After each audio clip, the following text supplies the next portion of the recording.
Question number 8। स्वागत है बेटा एमपी क्लासेस में।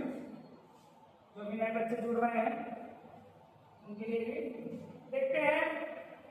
एक त्रिभुज के शीर्ष क्रमशः -5, 6, 3, 0 तथा 9 और 8 क्रमशः ये त्रिभुज के शीर्ष है और हमें सिद्ध करना है यह एक समद्विबाहु त्रिभुज है और यह भी सिद्ध करना है यह एक समकोण त्रिभुज है।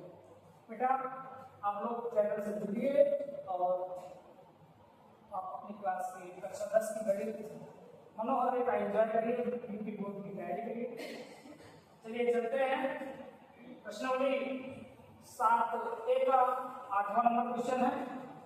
आइए देखते हैं इसे। यानी एक त्रिभुज बनाना है जो कि समद्विबाहु और समकोण भी,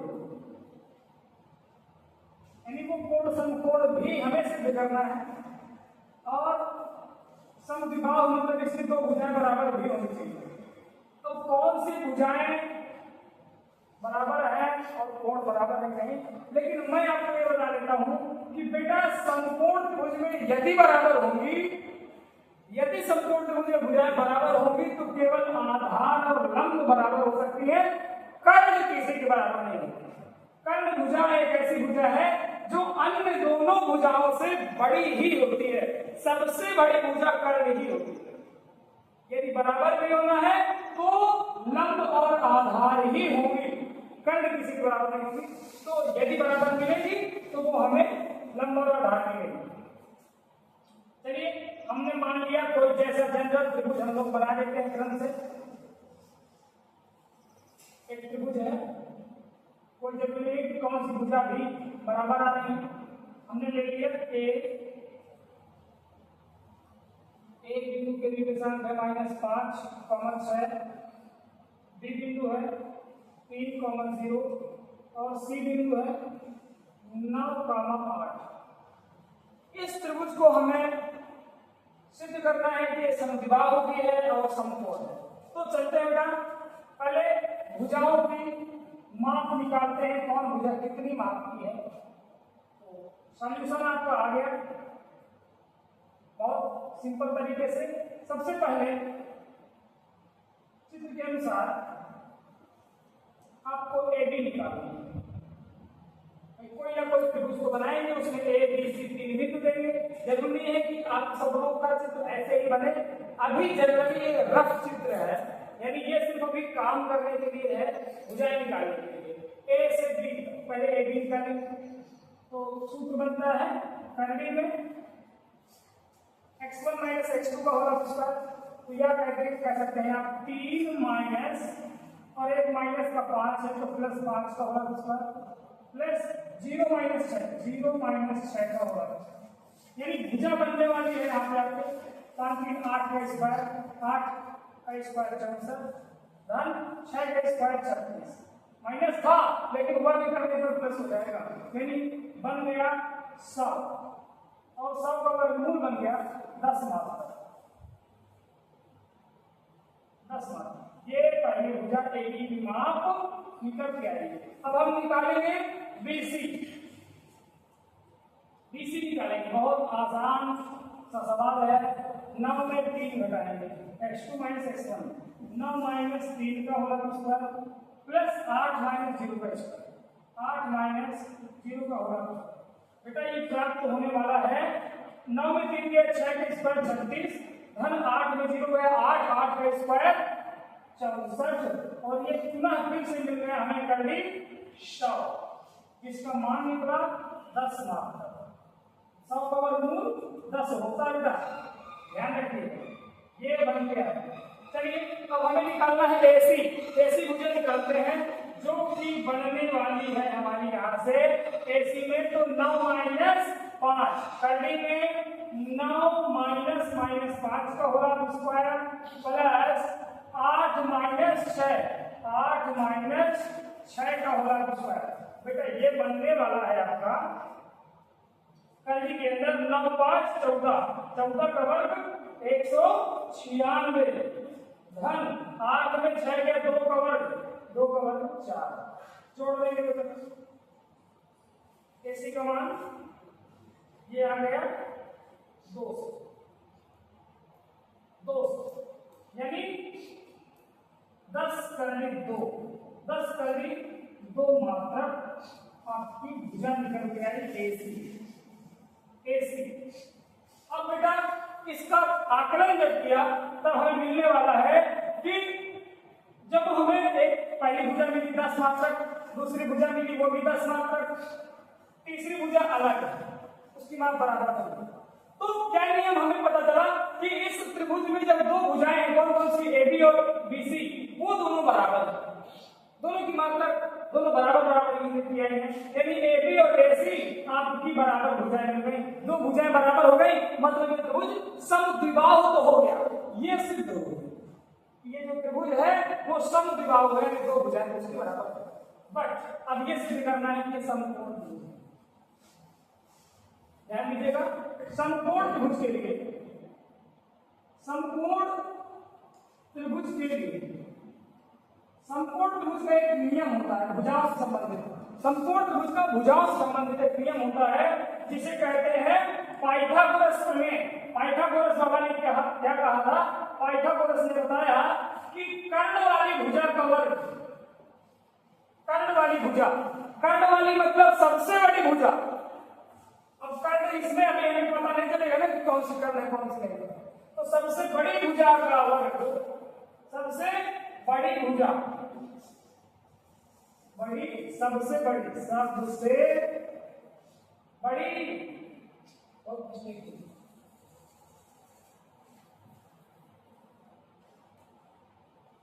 सबसे बड़ी भुजा का वर्ग बराबर दोनों छोटी भुजाओं का वर्ग, दोनों छोटी भुजाओं के वर्गों का योग, ये बराबर होगा। यानी जो सबसे बड़ी भुजा है उसका वर्ग दोनों छोटी वाली भुजाओं के वर्गों के योग के बराबर होना चाहिए, तब जाके समकोण होगा। यानी जो कर्ण वाली भुजा है उसका वर्ग, यानी बड़ी वाली भुजा का वर्ग अन्य दो छोटी भुजाओं के वर्गों के योग के बराबर होना चाहिए। चलिए रखते हैं और चेक करते हैं सबसे बड़ी भुजा कौन सी है। ये क्यों? क्योंकि इसमें अंडर 2 आया है, इसमें अंडर 100 आया है। वैसे भी ये 10 मात्रक है, 10 मात्रक 10 से ज्यादा है, 10 से अधिक 2 मात्रक। चलिए वर्ग करते हैं। इसमें हम ये वाली भुजा लेंगे, ये वाली भुजा लेंगे, ये वाली भुजा लेंगे, यहाँ पे इनका मान लेंगे। तो इसमें हम लोग सबसे बड़ी भुजा माने AC का स्क्वायर बराबर हमारे दोनों छोटी भुजा है AB का स्क्वायर धन BC, दो छोटी भुजाओं के वर्गों का योग बड़ी भुजा के वर्ग के बराबर होना चाहिए। चलिए रखते हैं अंडर रूट 200 का स्क्वायर बराबर अंडर रूट 100 का स्क्वायर धन अंडर रूट 100 का स्क्वायर। ऐसे करनी वर्ग करने पर टूट जाती है तो करनी खत्म 200 बराबर, इधर भी करनी टूट गई वर्ग से 100, करनी टूट गई वर्ग से 100, ये बन गया बेटा 200 बराबर 100 का 100 200। यदि दोनों पक्षों का मान बराबर आ जाए तो वह त्रिभुज समकोण त्रिभुज है। तो इसमें दोनों पक्षों बराबर मान भी आ रहा है, दो भुजाएं बराबर भी आ रही हैं। अतः हम यहाँ पे लिखते हैं क्योंकि दो भुजाएं कौन कौन सी, AB बराबर BC, ये दोनों भुजाएं बराबर हो गई, AB और BC बराबर हो गई, तथा ये कथन समकोण का प्रतिबंध भी पालन कर दिया। इसलिए इन बिंदुओं से, इन बिंदुओं से बनने वाला त्रिभुज कैसा है? समद्विबाहु, समद्विबाहु, समद्विबाहु और समकोण भी है। समद्विबाहु समकोण त्रिभुज है।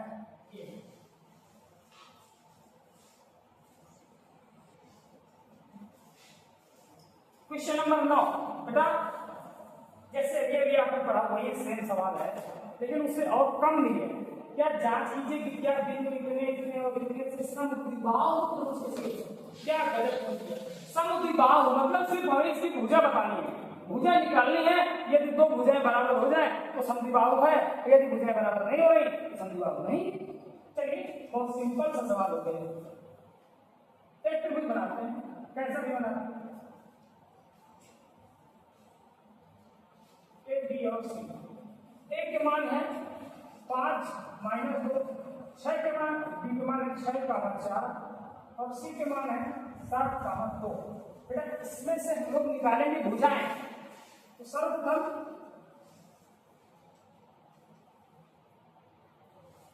हम भुजा निकाल लेते हैं ए बी भुजा निकालेंगे। सूत्र क्या लगाएंगे, x2 - x1 6 - 5 का होल स्क्वायर प्लस 4 - 2 का होल स्क्वायर -2 के साथ प्लस एक माइनस हमारे सूत्र का, एक माइनस की संख्या का, तो माइनस का सूत्र प्लस। आप कहोगे सर कभी आप उधर से इधर घटाते हैं, कभी आप इधर से उधर घटा देते हैं, आप ऐसा क्यों करते हैं? बेटा आप चाहे इधर से उधर घटाइए, चाहे उधर से इधर घटाइए, रिजल्ट दोनों में सेम बनेगा। ये डाउट बिल्कुल मन से निकाल दीजिए, एकदम से खत्म कर दीजिए। यहाँ 5 में 6 में 5 के 1 का वर्ग 1 आया, धन 4 2 6 हुआ, 6 का वर्ग किया 36, मतलब मान आएगा आपका कुल मिलाकर के √37 मात्रक। √37 मात्रक यूनिट यहाँ की जाएगी, इकाई या मात्रक जो भी है। ए भी हमने निकाल लिया, बीसी निकाल, बीसी निकाल लिया, बीसी निकालेंगे 6 में 7 घटा, हम तो घटाने वाले थे 7 में 6, लेकिन आपका डाउट क्लियर करने के लिए 6 में 7 घटाए, 6 - 7। इसमें किसी भी प्रकार की भुजा आप घटा सकते हैं, क्योंकि वर्ग कर देते उससे सब प्लस में हो जाना है। 4 में 2 घटा, 4 में 2 घटा, ये 6 में से 7 गया, 1 बचा, माइनस का वर्ग किया प्लस करेगा, प्लस 4 में 2 घटाया बचा 2, 2 का वर्ग किया 4 आया, तभी मान आ गया 5, तभी 5 मात्रा। ये और देखिए ए बी बी सी और सी ए निकालो, चाहे बेटा सी ए निकालो चाहे ए सी निकालो, चाहे दूरी आप चाहे एक से सी पर हो चाहे सी से ए, वही रहेगी, बदलने वाले नहीं है। तो हम मान निकालने वाले हैं, वैसे बड़े से छोटे को घटाया जाना चाहिए। तो धन 7 में से 5 घटा रहे हैं, 7 - 5 का होल स्क्वायर प्लस 2 में से फिर -2 घटाएंगे, 2 ऋण -2 तो प्लस हो जाएगा। 7 में 5 गया, 2 का स्क्वायर, 2 का स्क्वायर आएगा 4, धन 2 में 2 जोड़ा 4, 4 का वर्ग 16, बन गया √20। प्रश्न में पूछा है, जांच कीजिए कि क्या यह एक समद्विबाहु त्रिभुज के शीर्ष है। बेटा इस सवाल के हल करने में कोई भी भुजा बराबर नहीं आ रही।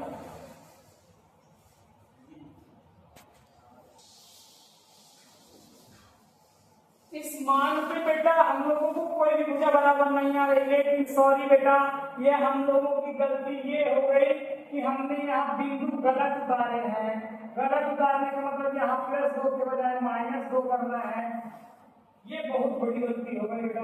ये चलिए इसको सुधार करते हैं, गलती करके सुधारना ही सही बात है, अगर गलत है तो सुधार लेना चाहिए, अपनी गलती को स्वीकार करना चाहिए। चलिए 6 में यहाँ पे तो ये सही रहेगा, इस भुजा में इसका प्रभाव पड़ेगा इन दोनों भुजाओं में, तो हमारी बीसी भुजा कहाँ गई? ये 6 में से 7 घटाया, ठीक है, फिर 4 में से ऋण 2 घटेगा, तो 4 ऋण और भैया ये +2 हो जाएगा, और 4 2 6 का वर्ग 36 हो जाएगा, जिसकी वजह से 36 और 1 37 मात्रक यहाँ पे आ जाएगा।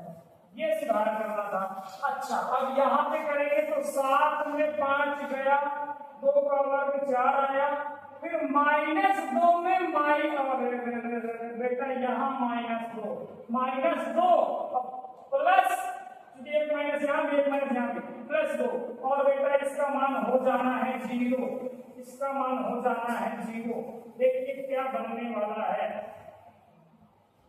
माइनस यहाँ पे 7 में 5 घटाया तो बन गया 2 का वर्ग 4 आएगा और धन 2 में 2 ये खत्म तो 0 का वर्ग 0 आ गया। मतलब 4 का वर्गमूल निकालना है तो भैया 2 मात्रक आएगा, 2 मात्रक आएगा। बेटा सवाल गलत जहाँ पे है उसको हमने सुधार कर दिया है। अब हमें ये ज्ञात हो रहा है कि इस त्रिभुज में इन दिए गए बिंदुओं में से 2 भुजाएं बराबर आएंगे, √37 मात्रक, √37 मात्रक। अतः AB और BC 2 भुजाएं बराबर है, AB और BC 2 भुजाएं बराबर है। अतः ये कैसा त्रिभुज बेटा? समद्विबाहु त्रिभुज है। क्योंकि AB बराबर BC है इसलिए यहाँ दिए गए बिंदु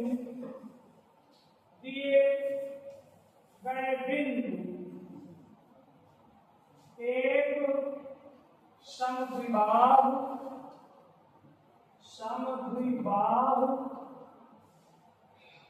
त्रिभुज के शीर्ष हैं। ये बेटा यहाँ पे जरूर ध्यान दीजिएगा, शुरुआत में वीडियो को ध्यान दीजिएगा।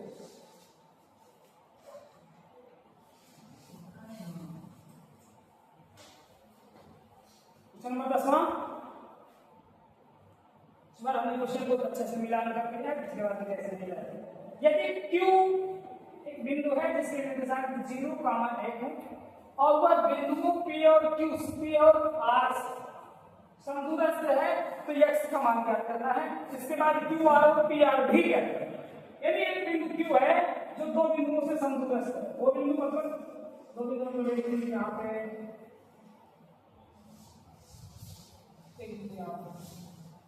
पहला है P, दूसरा है R। P के निर्देशांक है 5, -3 और R के हैं x, 6 और इन दोनों से बराबर दूरी पर एक बिंदु स्थित है जिसका नाम है Q। इसके निर्देशांक है 0, 1। तो ये दूरी और ये दूरी दोनों आपस में बराबर है। प्रश्न के अनुसार उसने कहा है कि Q जो है Q P और R से समदूरस्थ है, मतलब दोनों तरफ से बराबर दूरी पर है। तो अब यहाँ पे x का मान निकालना है, फिर QR और PR यानी ये भुजा और ये भुजा, फिर इसको भी निकालना है x के बावजूद। चलिए सॉल्व करते हैं इसको। सॉल्यूशन समदूरस्थ होने का प्रतिबंध लगा देते हैं। समदूरस्थ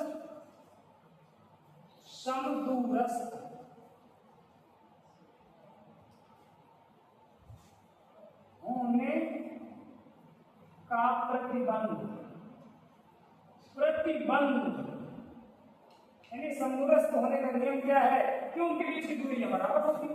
क्या नाम है इसका? PQ बराबर हो जाएगा QR या RQ। चलिए पहले इस मुद्दा को देखते हैं। आप x -0 सॉरी पहले PQ है, PQ नहीं इधर 5 -0 का होगा स्क्वायर प्लस -3 का √1 का स्क्वायर बराबर। इसके साथ हम x -0 का होगा स्क्वायर प्लस 6 - 1 का होगा स्क्वायर। ये बना दिए। चलिए मान हमें मिलने वाला है क्या?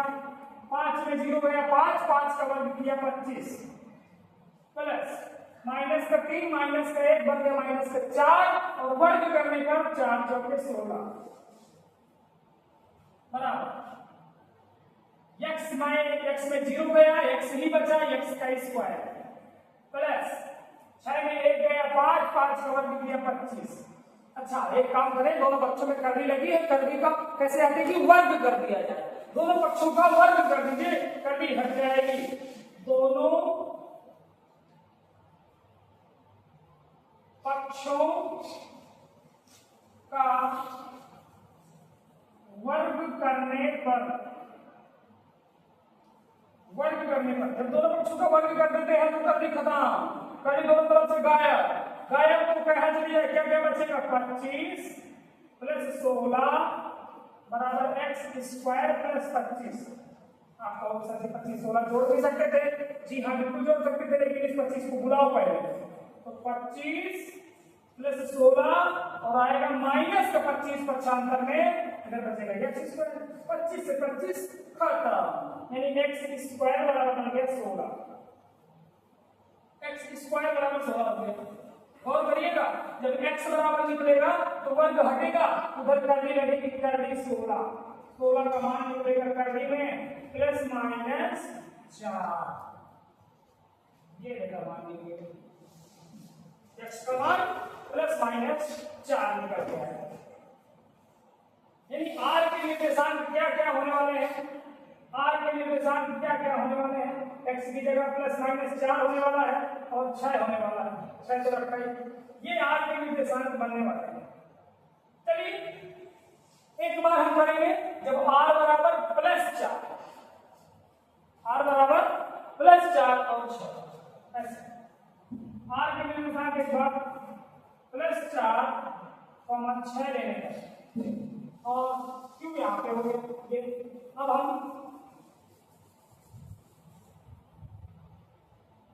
लिख लेते हैं r बराबर प्लस 4 6 लेने पर, 4 और 6 लेने पर। चलिए दूरी निकालते हैं। उसने कहा है कि x का मान निकालने के लिए कहा था, तो x का मान हमने निकाल दिया। फिर कहा है QR चाहिए, QR चाहिए ये वाली दूरी। चलिए निकालते हैं। बेटा आपकी जानकारी के लिए बता दें, चाहे प्लस 4 रखो चाहे माइनस 4 रखो, वर्ग करने पर प्लस नहीं हो जाएगा, लेकिन फिर भी हम QR आपको निकाल के दे रहे हैं। QR तो x में से 0 को घटाओ, x का मान क्या रहेगा यहाँ पे 4, तो 4 माइनस 0 का स्क्वायर प्लस फिर 6 में से 1 को घटाओ, 6 माइनस 1 का स्क्वायर, ये बन गया। तो ये QR बनने वाला है 4 का स्क्वायर, यानी कर देंगे 16 प्लस 5 का स्क्वायर 25, 16 और 25 जोड़ेंगे तो ये बन जाएगा करीब 41 मार्क। और QR निकालेंगे जब r बराबर -4 और 6 लेगा, ये वाले तो फिर से QR बराबर निकालेंगे। QR बराबर करके निकलेगा यहाँ पे इस बार -4 और 0, -4 -0 का होगा स्क्वायर प्लस 6 माइनस 1 का होगा। जब भी वर्ग होगा, जुड़ेगा घटेगा कुछ भी, वर्ग करने पर माइनस में 4 का वर्ग हो जाएगा 16 और प्लस इसका भी 5 25 कर देंगे, इसका भी मान 41 आ जाएगा। यानी इसका प्रभाव नहीं पड़ा, यहाँ पे इसका प्रभाव नहीं पड़ा। चलिए और उसने कहा है PR भी ज्ञात कीजिए। तो जब R क्या ले रहे हैं प्लस 4 और 6, प्लस 4 और 6 तब PR, तो PR निकाल लेंगे। PR का सूत्र PR ये ऐसे निकालेंगे, x का मान प्लस 4 5 माइनस 4 या 4 माइनस 5, 4 माइनस 5 का हो रहा है प्लस फिर 6 माइनस 3 का और 1 माइनस सूत्र का 1 माइनस 3 इसका प्लस हो गया। अब यहाँ पे 4 में से 5 गया 1 बनेगा, 1 का वर्ग करेंगे माइनस 1 बनेगा, 1 का वर्ग करेंगे 1 प्लस 4 3 9, 9 का वर्ग करेंगे 81, करने के अंदर 82 मार्क। ये राशि मिली होगी। और जब हम r का मान माइनस में लेंगे, जब r बराबर माइनस के 4 और 6 लेंगे, तब देखिए क्या मान मिलने वाला है। r का मान यहाँ पे माइनस का 4 लेंगे तो PR क्या बनने वाला है, तो PR बराबर करेंगे माइनस का 4 और माइनस का 5 का स्क्वायर प्लस 6 और माइनस का प्लस 3 का होगा स्क्वायर। तो ये मान बनने वाला है -4 -5 बन गया माइनस का 9 का स्क्वायर, 9 नहीं है 81 प्लस 6 और 3 9 का स्क्वायर, ये भी बन गया 81। जोड़ दिए 162 बेटा 162 बन जाएगी और इसको तोड़ा भी जा सकता है, 9 पर भी 2 भी लिखा जा सकता है। इतने मात्रा ये आपका मान निकल गया है।